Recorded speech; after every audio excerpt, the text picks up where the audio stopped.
Бүген 22 октябрь, сейшәмбе көн. Ел ахырына 70 көн кала.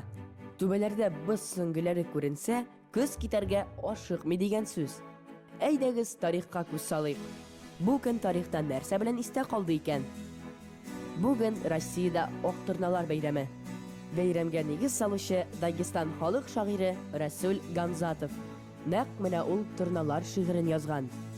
1870 елның 22 октябрендә урыс шагыйре, язучы, академик әдәбият өлкәсендә Нобель премиясе лауреаты Иван Бунин туа.